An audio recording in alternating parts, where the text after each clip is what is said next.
Welcome, fearless viewers, to our deep dive into the shadows of The Nun 2, where we unravel the mysteries and explain the unexplainable. Tonight, we peer behind the veil of this chilling sequel to decode its darkest secrets and the hidden meanings that lurk within. If you dare to confront the terrors that await, tighten your grip, steady your nerves, and join me as we step into the corridors of the unknown. Make sure to subscribe and light up that notification bell as we conjure up the truths that the dark refuses to reveal. Without further ado, let's summon the courage and begin our journey into The Nun 2. How's it going, everyone? Welcome to Found Flicks on the City. Explained, we're looking at the 9th entry in the after-expanding Conjuring universe in The Nun 2, and we're going to be breaking down what that Valak is up to this time. At this point, you kind of already know what you're getting with a new Conjuring movie. After so many entries, there's really not much new or different to expect. You already know what you're getting into, especially when they keep reusing the same characters over and over, and still no Crooked Man spin-off come on. Now, however, I will say that at least to me, The Nun 2 was better than the first one. So, hey, that's something. It had a much more predominant style than its predecessor, which evoked a particular kind of 70s aesthetic. Also, thanks to its lovely European locations, but nice-looking shots ain't enough in my book. And the scariest scenarios here felt especially flat this time out. It's one of those incredibly basic setups. Someone enters a spooky, dark room, looks around with mild concern for an extended period of time. Usually, Valak is hiding right behind him. And they don't know. And then another 5 minutes of searching they finally pop out. Wash, rinse, and repeat. It's funny too, because even though I'm definitely desensitized to that kind of scare stuff, usually when I see a horror movie in theaters, these gags still work for a lot of the kids. But during this one, no one made a peep the whole time. It just feels very flat overall. And for me, this series is in need of some much fresh blood. We got the same guy, just directing all them. So of course they feel like they're the same thing. Give Michael Chaves the freaking weekend off and let freaking somebody else direct these movies. So let's check out the Nun Tube, breaking down the story, including how it ties into the series overall, as well as explaining the ending that sets us right up for The Conjuring 4. As a quick catch-up of where we left things at the end of the first, some priest guy were searching for power and inadvertently unleashed the long-dormant demon Valak. Not really a nun. Obviously, they were supposedly defeated and sent back to hell thanks to some well-utilized blood of Jesus. And when we pick up a few years after the events of the first film, where they still think Valak was defeated, we remember that isn't the case, as it actually took refuge in Sister Irene's Paul Maurice, aka Frenchie. Since their first encounter, Valak has moved on from Romania as we travel to another church in France. Father Norad and his boy prepare for Mass, and Jacques is tasked with fetching the obscenely large bottle of wine. Sure, make the kid carry the giant thing. That's a great idea.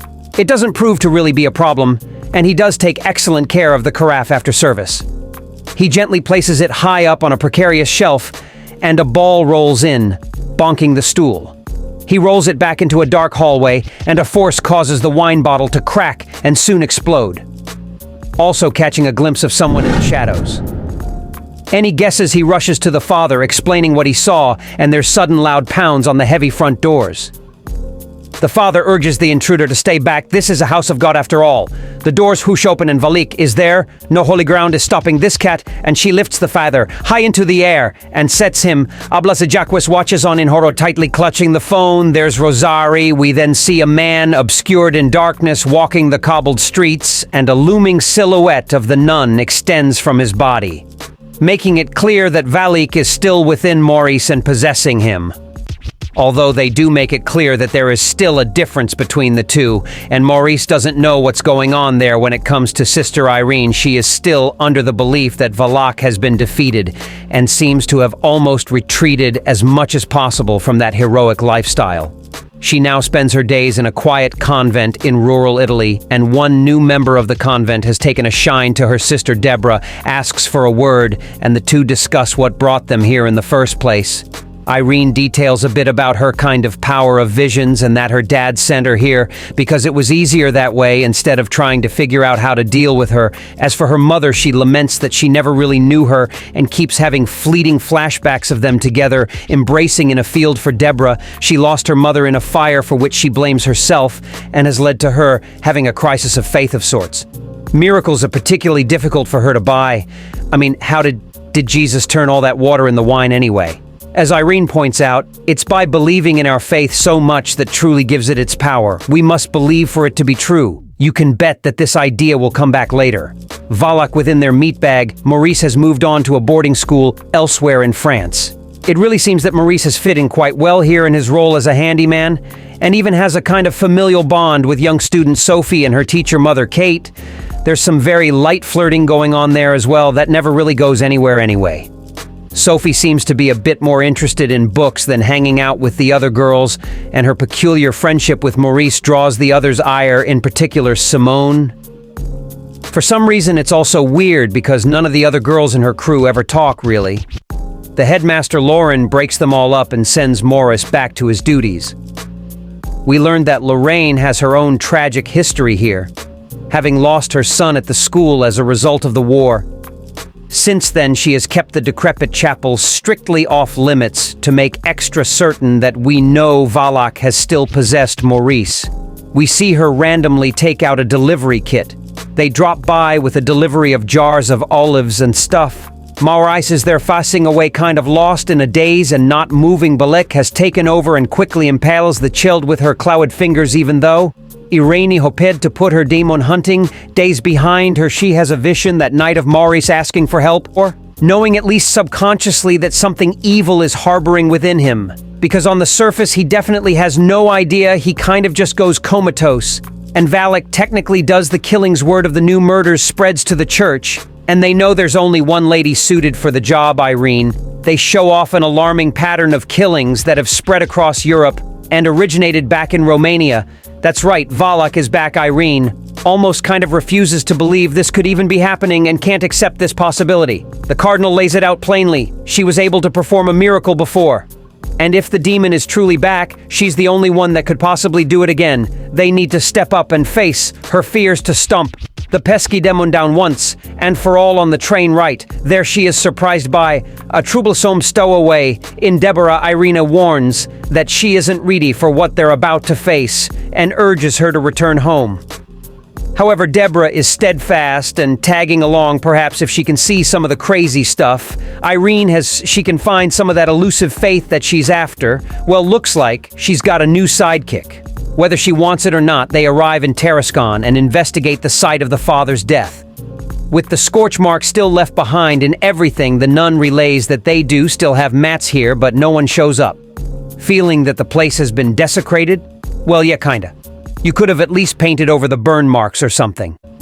The pair also learned that there was a witness in the young boy Jacques. They hope to question him, but his mother doesn't even want him discussing what happened. Includes the men that he can often be found playing ball out in the streets. Irene wanders outside, and wouldn't you know, it bumps right into Jacques. He gives her a few curt answers before getting sucked up by the group of boys. Irene follows him deeper into the empty streets and comes to a magazine stand. The pages start oddly fluttering, turning very slowly to create an image of, what do you think? Valak, of course, what the heck else would it be? Not really a shocker there. Alex sort of attacks Irene, and Deborah discovers her unconscious on the ground. It wasn't all a crazy vision, however, as Jacques did actually stop by and even left them the father's rosary. So some of that was real, at least. Not sure which part, though. They recognize the emblem on the rosary and match it to a photo featuring another previous victim. Yet they still aren't sure what the symbol actually means, sending them to a liaison of Irene's at the church's fancy library. He fills them in on the details regarding the crest, which belongs to the family of the real Saint Lucy. She was famously martyred by pagans who took her eyes.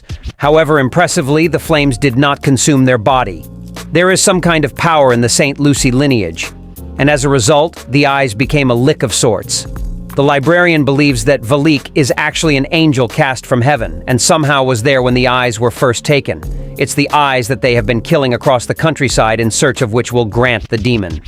Untold power, the Lucy family descendants have kept the eyes hidden for all these years, and it appears in its final resting place is in a former monastery not too far from here. What's in that monastery's place? Now none other than...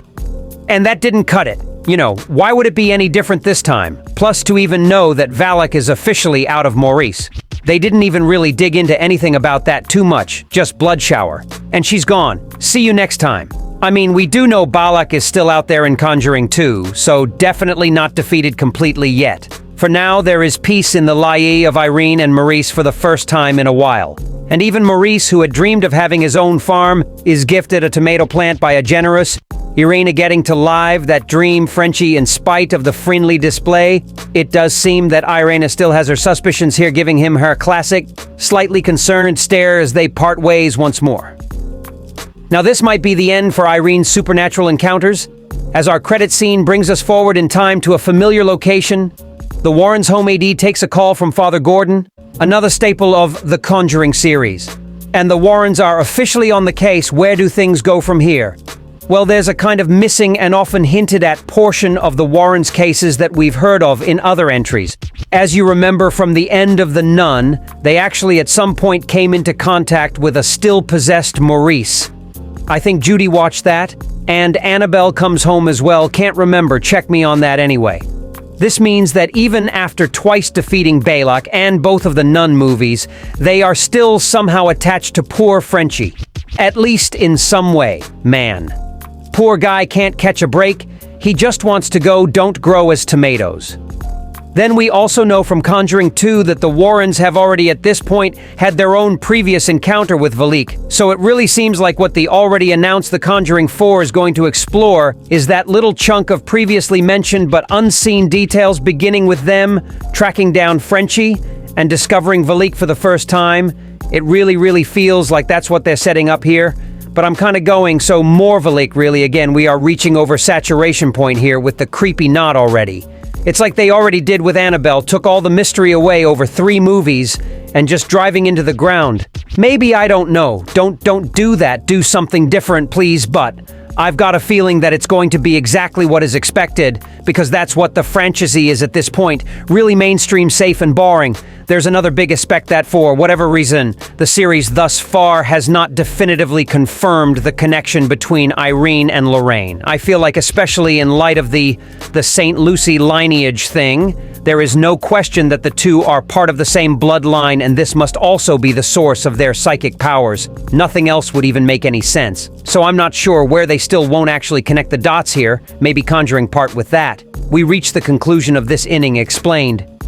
And that wraps up our deep dive into the shadows and secrets of The Nun 2. If you enjoyed unraveling the mysteries and theories with me, make sure to hit that like button. It really supports the channel.